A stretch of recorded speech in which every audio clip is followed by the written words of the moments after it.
free Golden Eagles for War Thunder. Download the app in the description below.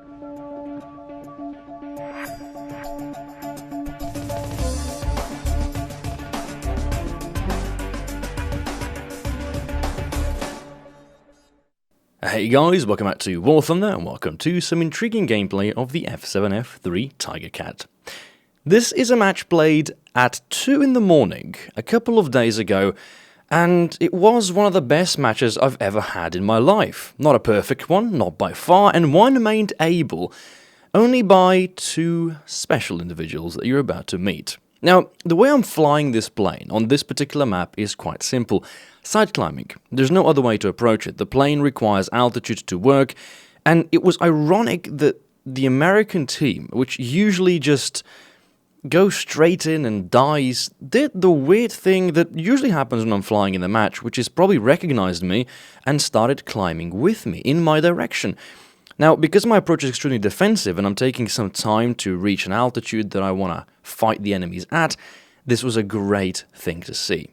And to kill my time when side climbing, the easiest thing to do is just look up a Twitch channel, watch some streams, maybe watch a YouTube video, sort some files, sort a playlist, and I didn't pay attention to what was happening in the background. So I look around and out of nowhere there's a A26B Invader, one of the newly added vehicles, just randomly diving behind me. It felt odd, but it's an American team, so, nothing is really out of the ordinary.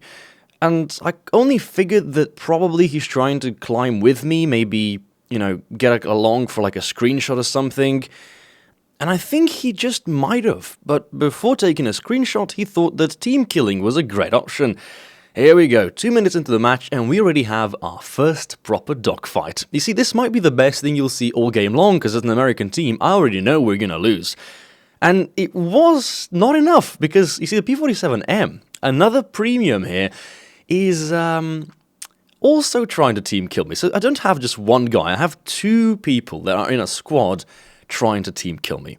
And at this point, I wasn't really annoyed. I was quite surprised because, yet again, they're showing how incompetent they are, and then we ram each other. Now, here's the problem. We're both in a splat spin, but only one of us seems to know how to get out of one. See, the B-47M is now doomed by the force of gravity.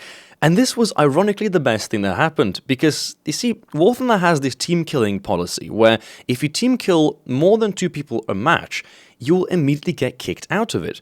Now, I could have easily killed both of them, but I didn't need to, because the P-47 killed himself. Feels bad, man. And just to clarify, I don't think I've deliberately team killed someone in the past couple of months, period. There's two different types of team killing. Obviously, the first one is the accidental one, which is the case of shit happens, and shit will happen due to Murphy's Law. You maybe drop your bomb slightly sideways, it hits a friendly tank or a AAA that's driving around the area, you might shoot a plane down by accident. There are certain things that occur, it's an accident, you usually just apologize and move on with it. But then there's deliberate team killings, and there's also two types of them. The first one is the, obviously salty person that's coming after you because you may have taken their kill, or at least they feel entitled to the aircraft that you shot down. They're extremely aggroed with you and they want to take you down. I don't think that's a justification of team killing. As for the other scenario of deliberate team killing, it is something referred to as self-retaliation. It's self-defense. You're engaged by a player who is trying to team kill you for no particular reason. You fight back, kill them in reverse, obviously to make sure that they don't shoot you down, and I don't think there's anything wrong with doing that. And when it comes to team killing policies, the system that automatically bans you for team killing more than two people in a match is fantastic. And when it comes to team kills, I think I just haven't seen a lot of people do it. Now, maybe it's because I've been absent from air battles for a while. I can't say that in top tier or in tier 4 that everything's completely fine, but the amount of team kills that I've witnessed myself over the past couple of weeks has been extremely decreased. And since this entire team killing fiasco here has taken me back by a good solid 2.5 minutes, it's really inadequate for me now to try to fly directly to my team to aid. As a matter of fact, I can't help my team anymore. The damage that has been done has been caused back from the start. I mean, this match was doomed from the beginning when I left the carrier, and there's not much that I can do from now on for my team except for trying to win this match for them and maybe redeem myself, or maybe my presence in the match, as well as the two Teamkillers, by at least trying to contribute to the final outcome of the match, or maybe make a good YouTube video footage. So the tactic I'm going to have to use here is, sadly, I'm going to refer to it as bitchy. I have to go and stay out of sight, go to the side of the map, and then get some altitude so I can re-engage the enemy players, which currently are almost all above me. I want to also wait for the enemy players to start returning to their carrier fleet, because I don't think there was a single plane on the enemy team that had the carrier landing capability, which means that if they do attempt to land, there's a high chance they're going to crash, which might reduce their numbers by just a little bit, which might turn, a 1 versus 9 scenario into a 1 versus 7. And our team, regardless of what you can say about American teams, has put up a damn good fight.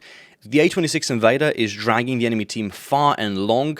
The 82 Skyraider has now latched on 2 fighters and is slowly dragging them towards our carrier fleet. They're doing everything they can to carry this match to their own extent. The match very quickly turned into this solo carry for every player that we had, and it was surprising to me that there's this handful of people that just kept coming back and kept trying to do something to assist what was from the get-go an absolute failure. And this is where the match is slowly starting to take a turn for the better.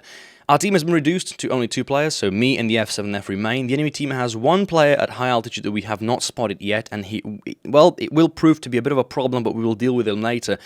Roundabout now is the important bit to talk about the technique of boom and zooming we're about to use. Boom and zooming is a brain-dead sort of technique. It always follows the same principle. Get above the enemy, dive down, fire your guns, and zoom away. This is where the boom and zoom kind of comes into play, the expression as such. And yet it's easier said than done, because to perform a proper boom and zoom, it's not just performing one boom down, getting 1 player. It's about now trying to eliminate 7 enemy players. They're all at random altitudes scattered around the map, and it's our job to approach it so that we take out as many of them out without dropping the altitude. So I use an order. This order enables me to mark a random player on the map, and I was hoping that somebody other than the J2M that was spotted killing landing craft would have popped up. He didn't. So now I'm forced to very quickly react to my action here, because as soon as that Avenger goes out, I think I may be the one that gets popped up next, which means the enemy team will have full recognition of where on map I am. This is a slight mistake I made, and it gave me a bit of a pressure, time-wise, to start engaging enemy players. And since I cannot be sure whether the entire enemy team went back to land, I do take a gradual approach towards perhaps, maybe, actually going for the target that has been fixated, even though he's at low altitude, and then a Kai-61 pops up, and a Kai-84 at high altitude. This is where things go from bad to absolutely worse, because I did not expect somebody to be above me, and the F7F that was my last teammate has just been taken out. Now this match really, without any form of doubt, is in the gutter. There's just no way that I can possibly come out with this with perhaps a single kill, because as soon as that Kai-84 engages me, I'm out.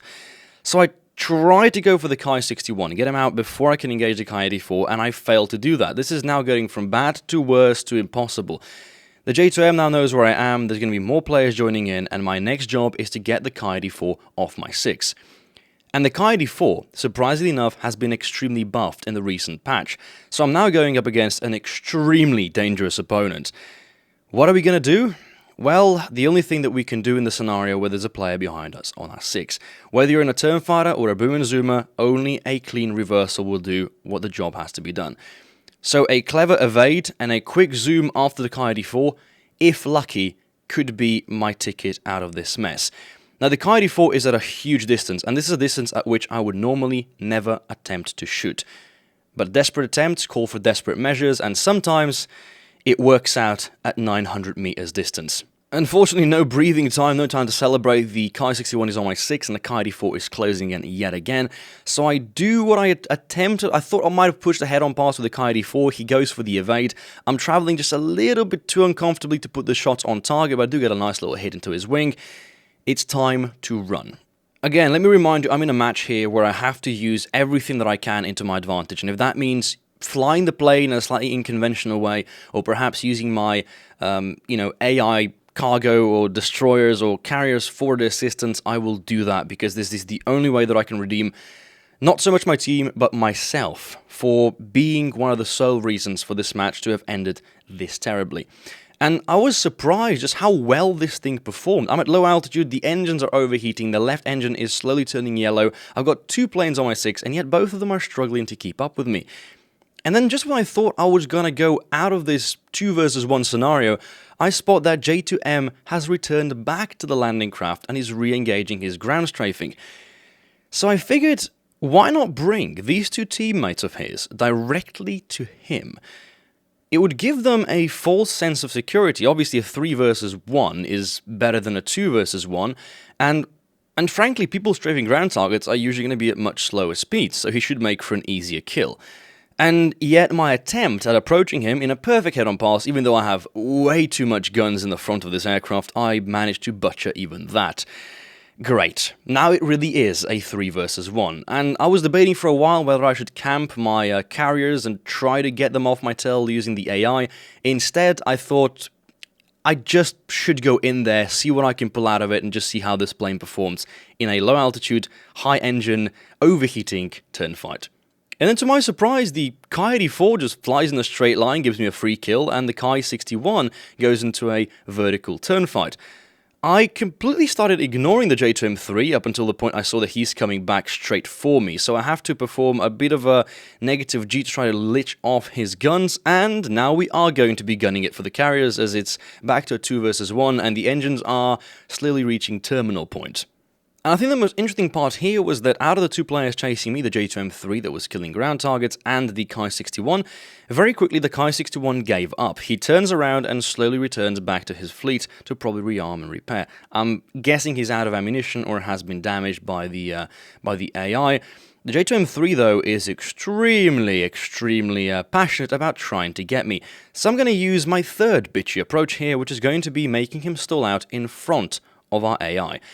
Now, knowing how the plane performs, if it wasn't damaged at this point, I maybe would have even attempted a normal turn fight, would have made him to overshoot, and that would have been the end of it.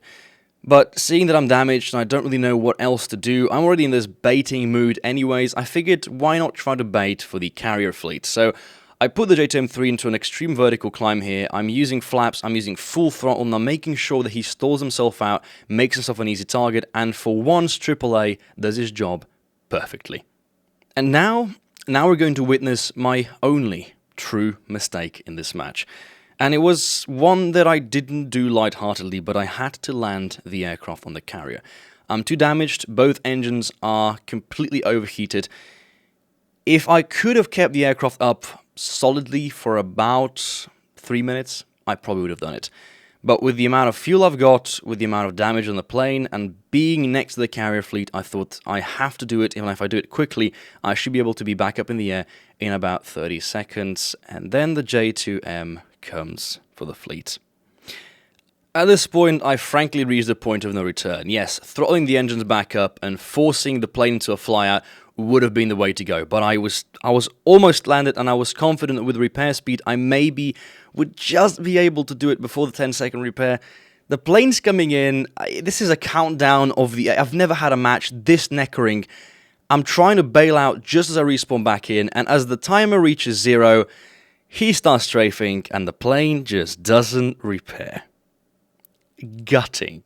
Absolutely gutting. And what the worst part is that at the start of this match, I was confident that we were going to lose. As I got team killed by the P-47M and the A-26B, I was even more confident that we were going to lose this match. When I went back to land and took off, saw the entire team slowly fall down one by one. When I was up at altitude, seeing just how many players I would have to engage. When the Ki-84 was above me, killed my last remaining teammate, I was confident that there was no way we can pull out of this one. And in the very last moment, when I managed to do everything perfectly executed to the letter, I made the one-time mistake of approaching an enemy in a defensive instead of an offensive way. An absolutely horrible ending to what could have been the greatest match I personally ever played, and yet it wouldn't have been possible without 2 very special individuals. As annoyed as I was at the beginning at the P-47M and the A-26B, thank you. Thank you unsarcastically and not ironically for making this match so bad that it ended up being good. And doing that, you have actually single-handedly re-innuated my confidence in not just flying in air battles, not just carrying matches that end or look like complete disasters, but it made me love the F7F-3. And anyone who has gotten access to it during the summer vacation or will get the option to unlock it in the future, do get your hands on it. If you don't have it though, don't worry, the normal Tiger Cat at 6.0 in the normal tech tree will do just fine. But the plane itself is incredible, and I think the video showcases just how far you can get. Even in a desperate situation, are you to apply the correct techniques, tactics, and obviously have a little bit of good luck. Anyway guys, hope you enjoyed the video, had an absolute blast making it, and if you haven't noticed yet, this video should be uploaded in a glorious resolution of 1440p, so even though if you don't have a 1440p monitor, you can play at that resolution, and also let me know in the comments whether the quality of the video is up to par. Until next time, take care, and smart flying.